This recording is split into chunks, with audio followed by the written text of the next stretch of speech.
old man rant. This subject is modern cycling. There's one thing that really gets on my nerves, is modern cycling, okay? And there's a lot to unpack here, because it really does get my goat, right? If I had a goat and it had been got, it'd be bloody modern cyclists that would have got it, and they'd be probably trying to ride off with it under their arm, you know, very unsuccessfully, wobbling about, causing all sorts of untoward stuff, right? Now, if we take, for example, when I was a kid, you'd have a bicycle, chopper, you'd do your cycling proficiency, right, and then you'd be unleashed onto the roads. We were trained, as children we were trained. We also had the Evel Knievel thing that we could work with, you know, and learn how to do that. And so I think we had a lot more skill than, you know, because these kids, they'd play Grand Theft Auto, aren't they? And they think the world works like that. Was what we were doing, you know, we were just like learning how to do back ease, right? We were learning how to do like, you know, ride with no hands, you know, all that bit. And so we knew what we're doing. So what I'm saying, and one of the bloody rules when I was a kid is you weren't allowed to ride on the pavement. Of course you're not allowed to ride on the pavement. There's old ladies walking about, people walking dogs. You can't go riding your bike on the bloody pavement, can you? Can't do it. Right, as soon as I get in my car now, as always, I'm just about to get in my car, some kid bombing down the road, ride on the pavement. When this is the laws, they haven't repealed the laws, have they?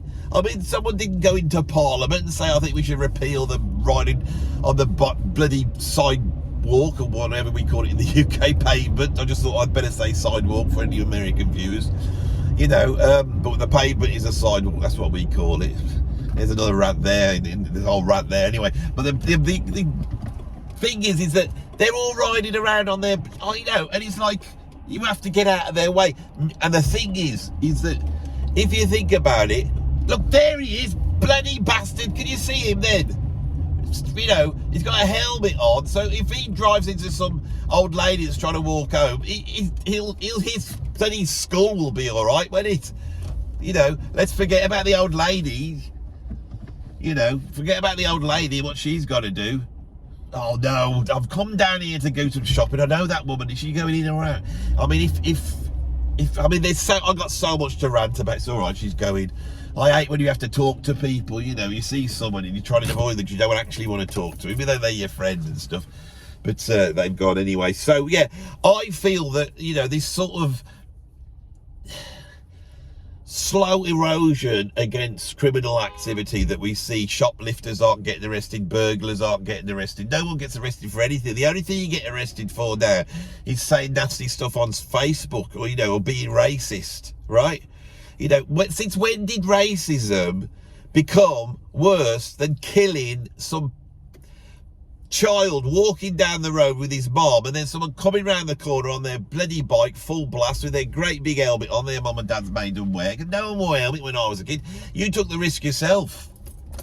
You know, so since when has killing a child become, you know, not as bad as being a bit racist? I'm on about really racist, like not, you know, like really harming someone like that. I'm not on about that. I'm on about just calling them a name or something like that. I'm not saying it's a good thing. You know, come on, let's get it into bloody perspective, shall we? You know, what's this going on? What's this going on with the bloody riding on the cycle? Now, the thing is, on top of that, right, I got a lot of mates, and they're all bloody, you know, the types, the modern types, you know, the ones who they want to, you know, they would think it's worse to be, I mean, they'd be horrified if I said that.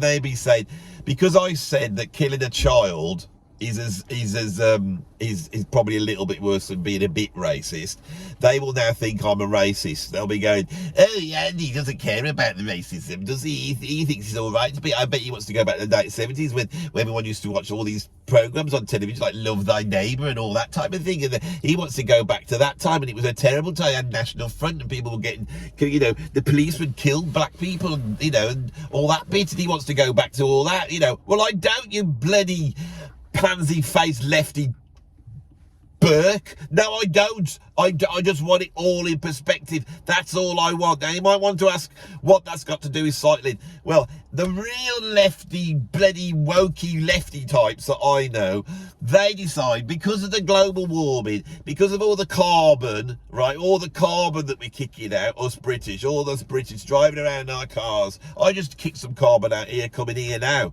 You know, I'm kicking carbon out as I'm driving along, ruining the world, creating an apocalypse, right? This apocalypse. And if all us British people could just stop producing carbon. So imagine you've got the whole world, the rest of the world is producing carbon. Don't worry about that, because it's not the point. All the other countries might be, you know, producing carbon, but we are a wokey, liberal, lefty country.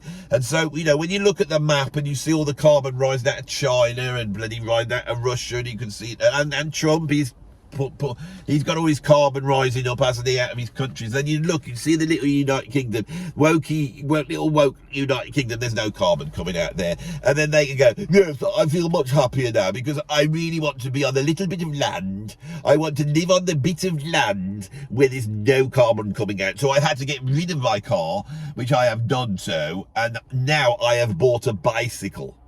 Because I'm quite well off, because I'm middle class, I've got a top-end bicycle, and I've got all the stuff. And even though I'm a middle-aged man, I'm on a vegan diet. So when I pour myself into my special bicycle riding outfit, which is some bloody lycra thing that Dave Lee Roth would have worn in 1985, this cyclist never seemed to have got past that sort of fashion thing. And so these bloody old blokes, all skinny and horrible, looking like golems, you know, because they're on these bloody, they can't eat meat, right? And it's like, then because they don't eat meat, they're probably farting more carbon. I mean, you fart carbon, it's methane. That's worse, isn't it?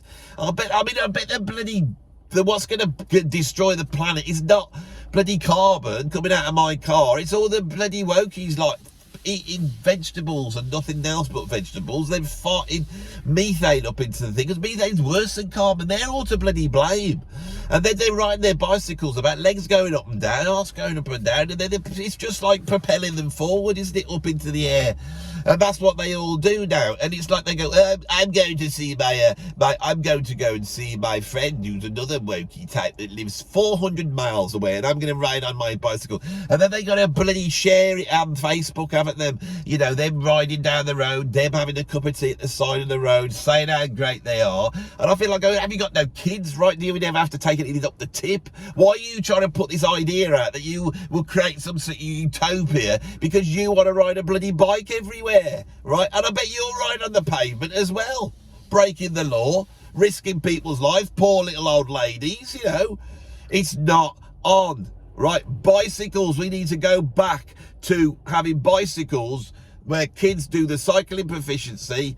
They know how to ride a bike. You get them into Evel Knievel. They do a few jumps on it, you know, a little ramp that they've built, you know, in the garden. And then what else would you do back then to prepare you for proper cycling? You know, there's all sorts of things we used to do in the old days. And then you send them out and they have to learn to ride on the road. And if their parents go, I don't really want little Johnny riding on the road, it's really dangerous with all the cars out there. Well, then they can't go out and do it then. If they're not good enough to do that, we are bringing up a namby-pamby generation. Namby-pamby, right? Where they're wrapped up in cotton wool. They can't do this, they can't do that, they can't do this, they can't do that. And everyone thinks that's the way to do it. They all think they're going to put limits on people. Don't let people say that. Don't let people do that. Make sure they can't do that. We got to treat them like babies. Let them do don't let the child go on the bike and ride on the road. You know, because what happens if a car goes past them and drives over them? They've got no agency to look after themselves. And what do you do when you take people's agency away like that? What happens to them? What happens is you have adult babies. Adult babies. And the world is full of adult babies, right? I'm 57 years old, right? I have gone through stuff. I've lived my life. I will put up with it. I'll eat whatever food, right? I'm not fussy about that. I can eat meat or not eat meat. You know, I can sleep on any sort of bed. You know, I can put up with anything that life throws me. I just put up with it, you know, like somebody in the army would. But what have we created? We've created a generation. I don't like that. I don't like this. I don't like the ozone layer being destroyed. It's not the ozone layer, is it? That's gone, hasn't it? You know, that's gone. Before, you know, in the 80s we had this, but all you had to do was not spray anything with a can. That was it. Then you could save the world from an apocalypse. Now you've got to ruin yourself and ride around on a bloody bicycle on the pavement to save the world. I mean, this is ridiculous, and it's created a nation of namby-pamby babies who can't take anything, and they can't take eating this food, and they're intolerant to this. I'm absolutely lactose intolerant, and I'm also intolerant to orange juice. Well, what do you want to drink? Do you want to drink Coca-Cola? I can't really drink Coca-Cola because I'm not very good at caffeine. What about decaf? Well, if the sugar's not very good, it's got aspartame in it, and I don't like to drink that. What do you bloody drink then? Do you drink water? Oh no, I couldn't drink water. It's tasteless. I need to have the tears of a unicorn that has been given a little bit of flavour by freshly squished lemons. Lemon juice being freshly squished. That's the only thing I ever drink. But I won't ride a bicycle, and I'm not going to destroy the world just because of my selfishness. You sound bloody selfish, and that's the point. And I won't live in a world where there's racism. I won't live in a world where there's sexism. I will not tolerate. What are you going to do about it, mate? What are you going to do about it? You're a vegan. Right, you've got no energy. Can you imagine if we'd had a bloody army of vegans in the Second World War running up the beach? Can you imagine that? What that would have been like?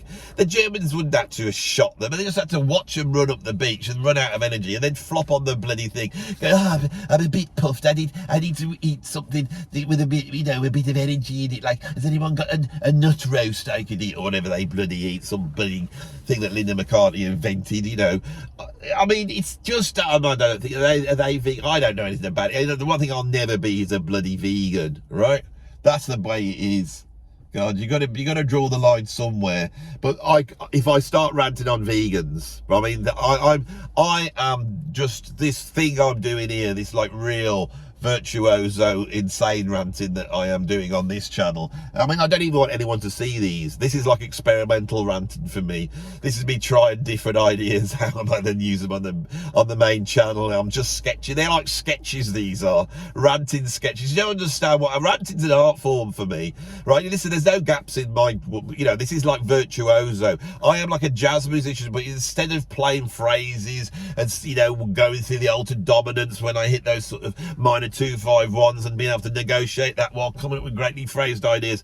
My language is not harmony, it's not notes and rhythm, it's ranting. It's things like bloody vegans, it's things like that's the paint that I paint my masterpieces with.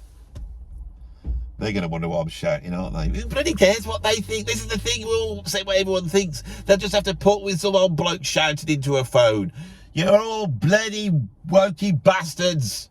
Whole world is except the ones like me, and the only people that aren't like it are bloody middle-aged men, and they get on my nerves as well. Anyway, I've got to go in the shops now. That cyclist started.